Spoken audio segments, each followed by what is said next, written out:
Sejam muito bem-vindos, meus caros. Está lançada a confusão dentro do Partido Socialista. João Galamba fez um post nas redes sociais em que ataca diretamente o secretário-geral do Partido Socialista, dizendo que ele devia tomar outra posição, tendo em conta a moção de censura e a atual situação política do país. E, portanto, vamos ver, meus caros, esta notícia em que falamos um bocadinho sobre a atual situação política do Partido Socialista e também refletir um bocadinho sobre o que o Partido Socialista pode ou não vir a fazer na atual circunstância, tanto com a moção de censura como a eventual moção de confiança apresentada pelo Partido Social Democrata, que, segundo os próprios, não terá justificação se for apresentada uma moção de censura. O Partido Socialista vai se reunir na tarde de hoje, provavelmente teremos novidades, mas primeiro vamos ouvir esta notícia. O PCP apresentará uma moção de censura ao Governo nos próximos dias. E essa moção deu entrada ontem na Assembleia da República, mas a intenção do PCP está condenada à partida porque o principal partido da oposição já anunciou o sentido de voto. Eu lamento que o Partido Comunista Português tenha mordido o isco lançado pelo Governo. Nós não viabilizamos a última moção de censura apresentada e discutida no Parlamento e, obviamente, não viabilizaremos também esta moção de censura. Esta reação não é, no entanto, consensual no partido. O ex-ministro João Galamba, por exemplo, recorreu às redes sociais e não poupou nas críticas a Pedro Nuno Santos. O secretário-geral do PS não quer ir a eleições e prefere que o atual governo se mantenha.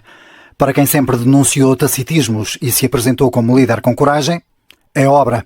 Também Francisco Assis lança... Meus caros, isto está espelhado por causa de uma questão de direitos de autor e por isso é que vem a escrita ao contrário, mas João Galamba o que diz é verdade, quer dizer, Pedro Nuno Santos tem objetivamente medo de ir a eleições e, portanto, se vocês refletirem bem sobre os eventuais resultados do chumbo de uma moção de confiança ou da aprovação de uma moção de censura, na prática a única coisa que muda é quem a propõe, porque o resultado é praticamente o mesmo, só que Pedro Nuno Santos diz que não acompanha as iniciativas do Chega, só que agora o problema é que a iniciativa não é do Chega, a iniciativa é do PCP, antigo parceiro de governação do Partido Socialista. Portanto, porquê é que não aprovam a moção de censura do PCP? Qual é a diferença, na prática, na situação atual, entre chumbar uma moção de confiança ou apresentar uma moção de censura? Nós todos sabemos que na prática a diferença é pouca. Pedro Nuno Santos e Alexandra Leitão querem ambos transmitir a ideia de que a diferença é muita, de que há uma diferença substancial nessa mesma atuação, quando na verdade nós sabemos que o objetivo é claro e que só temos um objetivo a nível de oposição, se é que Pedro Nuno Santos é oposição, que eu considero que o Partido Socialista nem sequer é oposição, mas o único objetivo da oposição neste momento, tendo em conta a atual situação política, é destituir Luís Montenegro de Primeiro-Ministro. Já houve constitucionalistas a dizê-lo, já há pessoas a dizer que Luís Montenegro se deveria ter demitido e, aliás, ele prolongar o seu mandato só vai fazer com que a situação política piore ainda mais e com que fiquemos num pântano ainda maior e, portanto, Pedro Nuno Santos está a tomar uma decisão cobarde que eu acho que não tem justificação nenhuma, senão o que o próprio João Galamba disse, que é o medo de ir a eleições. É tão simples como isto. Vamos ouvir o resto. Um repto ao secretário-geral e escreveu que ou o Governo apresenta uma moção de confiança ou o PS deve apresentar uma moção de censura. Quanto ao Governo, com o chumbo já anunciado da moção do PCP, entende o Ministro Castro Almeida, Luís Montenegro tem uma margem maior de manobra para gerir o atual momento político. Ele não anunciou uma moção de confiança, admitiu fazê-lo.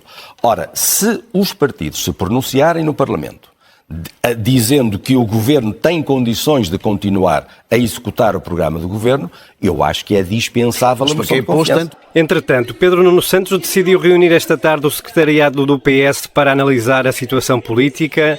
Já o Bloco de Esquerda anuncia uma série de novas perguntas que vai enviar ao Primeiro-Ministro. Bom, meus caros, esta é a notícia e eu não posso deixar de concordar com os ministros do PSD, que entretanto já vieram a público dizer: bom, meus caros, mas porquê é que nós haveríamos de apresentar a moção de confiança se a moção de censura é rejeitada pela segunda vez no espaço de 2 semanas? Não tem lógica, não há razão nenhuma de ser para uma moção de confiança. E, portanto, o PSD aproveita-se, e bem, primeiro, da ingenuidade do Partido Comunista Português, ou mais do Partido Socialista, que o Partido Comunista Português não foi ingenuidade, foi uma prova de sobrevivência. E aproveitam-se da ingenuidade do Partido Socialista, que tem medinho de ir a eleições. E como tem muito receio de ir a eleições, porque o Pedro Nuno Santos sabe que se não tiver brevemente uma vitória substancial dentro do Partido Socialista, é o fim da sua carreira política. Ele tem a perfeita noção de que o atual cenário político não iria beneficiar uma vitória de Pedro Nuno Santos, nem substancial, nem coisíssima nenhuma, porque eventualmente o Partido Social Democrata ainda ganharia as eleições novamente.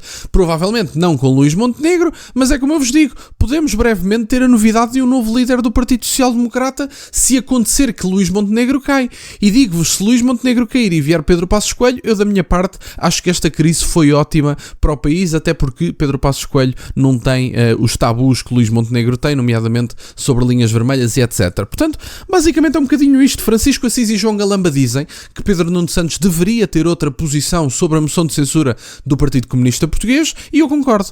E, portanto, acho que não é preciso, tendo em conta que todos os partidos, à exceção do Chega, ainda têm possibilidade legal de apresentar uma moção de censura neste mandato, eu acho que nem sequer precisamos da moção de confiança por parte de Luís Montenegro. Acho que é triste que Luís Montenegro faça chegar o país politicamente a esta situação, porque só está a arrastar um pântano que nem deveria existir e que foi criado pelo próprio por irresponsabilidade ou por ingenuidade, independentemente da forma como criou, e eu acho que Luís Montenegro é tudo menos ingênuo, independentemente da forma como criou esta situação, foi criada pelo próprio, pelas suas negociatas e pelas negociatas da família. E, portanto, não tem condições políticas para continuar. Espero que Luís Montenegro saia do cargo de Primeiro-Ministro o mais brevemente possível e espero que os partidos não se ponham com taticismos políticos à espera do momento certo para aprovarem uma moção de censura por causa da situação que lhes dá jeito ir a eleições. Estamos a falar do país.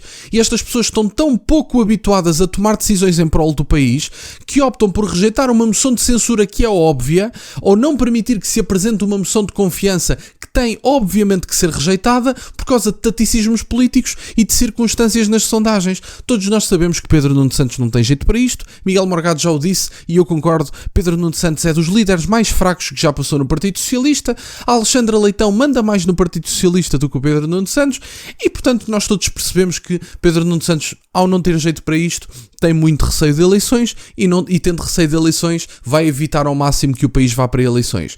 E Luís Montenegro acaba por continuar suportado por um líder porque ele tem medo de eleições. Portanto, como Pedro Nuno Santos tem medo de eleições, fica o país refém de um homem que é suspeito de corrupção.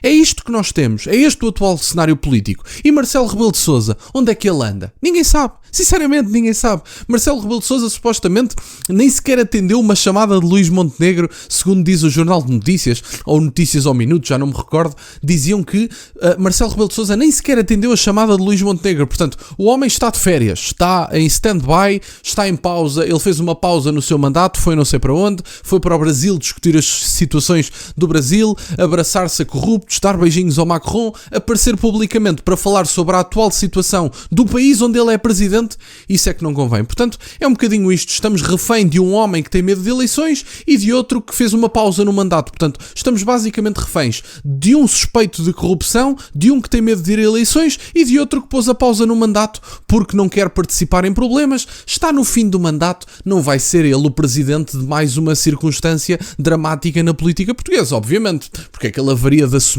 esse ónus, digamos assim. Portanto, é um bocadinho por aqui. Estamos reféns de líderes fracos, de líderes cobardes, que têm medo de eleições, que têm medo de assumir responsabilidades e que têm medo de participar politicamente quando esse é um dos seus papéis. Mas enfim, espero sinceramente que a reunião de hoje do Partido Socialista resulte na aprovação da moção de censura e que Luís Montenegro caia, já que Marcelo Rebelo de Sousa nada vai fazer e já que Pedro Nuno Santos tem medo de eleições, pelo menos que internamente o convençam a aprovar a moção de censura do PCP, que sinceramente não há mesmo condições políticas para este governo continuar. E portanto, era um bocadinho por aqui, era isto que eu tinha para partilhar. Quero-vos agradecer imenso por estarem desse lado, peço-vos só gostem deste vídeo e que subscrevam o canal. Tem as minhas redes sociais e o MBOE na descrição, para o caso de quererem fazer alguma doação. E nunca se esqueçam, meus caros, questionem tudo. Até à próxima.